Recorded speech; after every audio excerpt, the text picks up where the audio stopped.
শখ বড় অভিমানী একটা ব্যাপার জানেন? সময় মতো যদি আপনি শখের গুরুত্ব না দেন, সারা জীবন সে আপনার থেকে মুখ ফিরিয়ে নেবে। তাই আমি আজকে চলে গিয়েছিলাম আমার শখ পূরণের উদ্দেশ্যে। আসসালামু আলাইকুম। হোম হারমোনি বাই জারিনে আপনাদের আরও একবার স্বাগতম জানাই। নতুন বাসায় ওঠার পর থেকেই আমার ভীষণ রকম কিভাবে যেন গাছপালা লাগানোর শখ হয়ে গিয়েছে। আগেও যে কখনো এই শখটা ছিল না তা না, তবে এবার মনে হচ্ছে শখটা একদম ভালো মতো চেপে ধরেছে। শুধু গাছ লাগাতে ইচ্ছে করে জানেন। সেজন্য গিয়েছিলাম আমাদের বাসার কাছে সব থেকে বড় নার্সারিতে। গিয়ে তো আমার চক্ষু ছানা বড়া অবস্থা। যেদিকে তাকাচ্ছি, এই যে এগুলো দেখলেন, মাথা একদম নষ্ট হয়ে যাওয়ার মতো অবস্থা। কী যে সুন্দর সুন্দর ফুল আর ফলের গাছগুলো দেখে তো আমি অবাক হয়ে যাচ্ছি। এইটুকু গাছে এত বড় বড় ফল, মাশাআল্লাহ। আমার মতো নতুন বাগানীদেরই মাথা পাগল অবস্থা। আর যারা নিয়মিত বাগান করেন তারা তো এখানে আসলে বোধহয় অজ্ঞানী হয়ে যাবেন। তবে সব কিছু ঘুরে ঘুরে দেখলেও কিনতে এসেছি খুব সামান্য কিছু। আসলে আমার বারান্দাটা খুব বেশি বড় না। আমার বাসার দুটো বারান্দাই বেশ ছোট ছোট।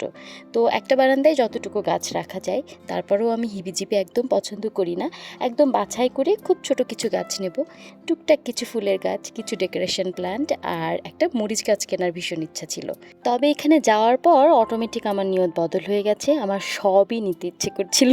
তো কর্তামশাইয়ের চোখ রাঙানি দেখে যা দরকার সেটা খুঁজতে খুঁজতেই হঠাৎ মনে হলো, যেহেতু এখন জাতীয় বৃক্ষ মেলা চলছে আর আমরা খুব কাছাকাছিই ছিলাম, তো কেন না গিয়ে মেলা থেকেই ঘুরে আসি। যেই ভাবা সেই কাজ, আমরা রওনা দিলাম মেলার উদ্দেশ্যে। একটা রিক্সা করে চলে আসলাম। আমি আগে কখনো এই ধরনের মেলা অ্যাটেন্ড করিনি।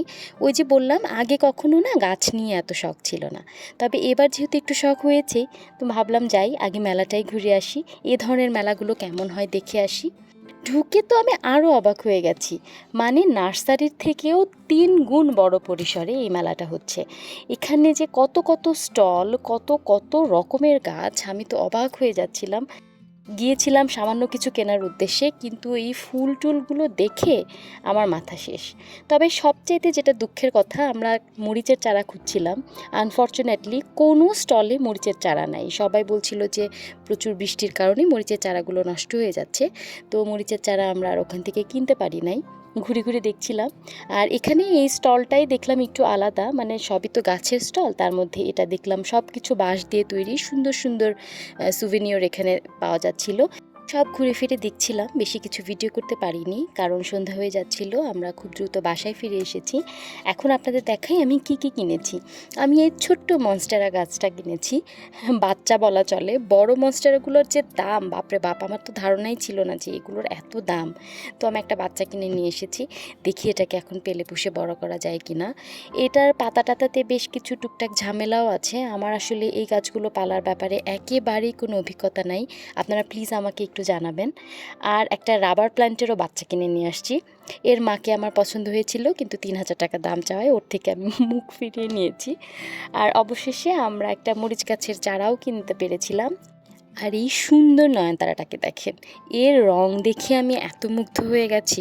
আমার এই ফুলটা কেনার কোনো প্ল্যানই ছিল না, কিন্তু আমি কি বলবো, এটাকে না নিয়ে আমি আর বাসায় ফিরতে পারি নাই। তো এই ছিল আমার টুকটাক গাছপালার শপিং ব্লগ। অভিজ্ঞ বাগানি আপু ভাইয়ারা প্লিজ আমাকে জানাবেন এই গাছগুলোকে কিভাবে যত্ন নিলে খুব ভালো থাকবে। আজকে বিদায় নিয়ে নিচ্ছি। আপনার সবাই ভালো থাকবেন। আল্লাহ হাফেজ।